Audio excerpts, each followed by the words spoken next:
This video is not suitable for sensitive viewers. It is a post-mortem case study. Hello everyone, this is Devor Livestock Solutions. We are a veterinary consultancy based in Zimbabwe.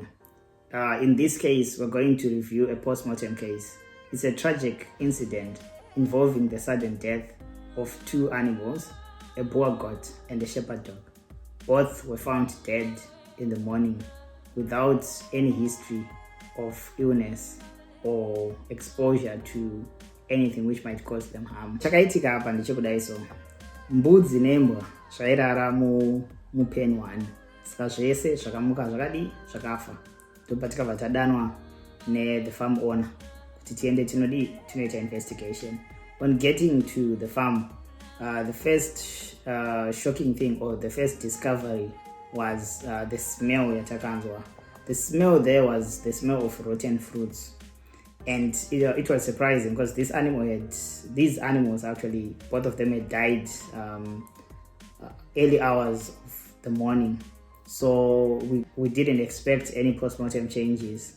On physical observations, starting with the dog, you could actually see that the mucous membranes were actually cyanotic. Saka izvangorati aingova bluish, bluish, which showed us kuti this animal had died because of lack of oxygen supply. And then ukatarisa the nose and the eyes, they were also bleeding. There was obvious hemorrhage there. And then on opening up the carcass, you could see that there was lots of unclotted blood in the abdominal cavity, and this blood was actually bright cherry red.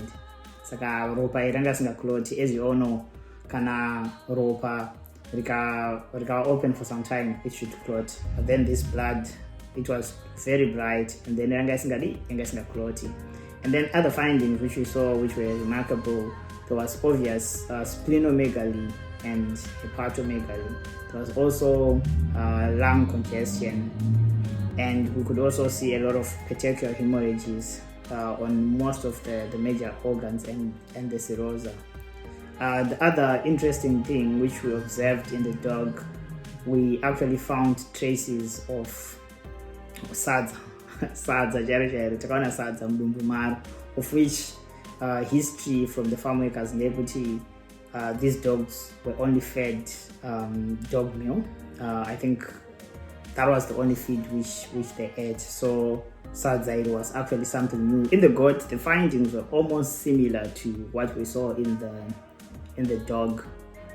We saw that there was obvious cyanosis. There was on opening up the abdominal cavity, there was bright cherry red blood which was unclotted. That blood was not clotting at all. And then we also saw a lot of petechial and ecchymotic hemorrhages on most of the major organs there.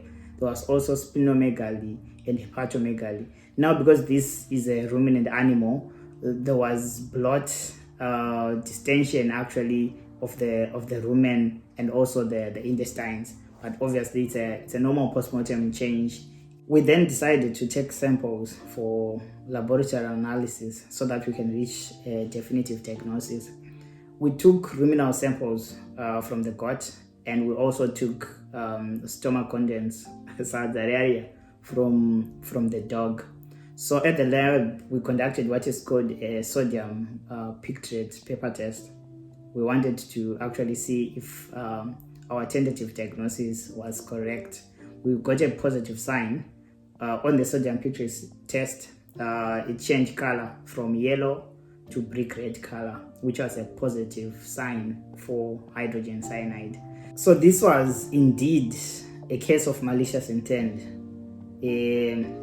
Imbwaga inenge yakapoisonewa ichibva yapiwa sadza ranga rine cyanide. But then we cannot rule out other possible sources of hydrogen cyanide, and one of them might be possible contamination of the dog feed.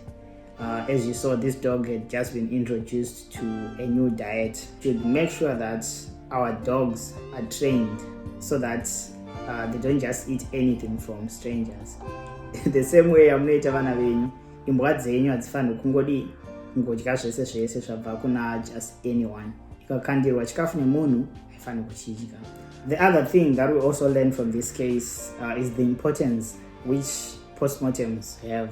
Instead of tinge tichinetsana or tichifungirana pakugarisana kwedu kuti pamwe neighbor yangu kana imbwa yangu yakapoisoniwa kana chii, let's just call the right people so that they will conduct further tests and investigations, and then isusu tovatana toziva zvesure imbwa yangu yakapoisoniwa kana kuti chi haina. Just like in this case, we actually confirmed that this was indeed a case of malicious intent.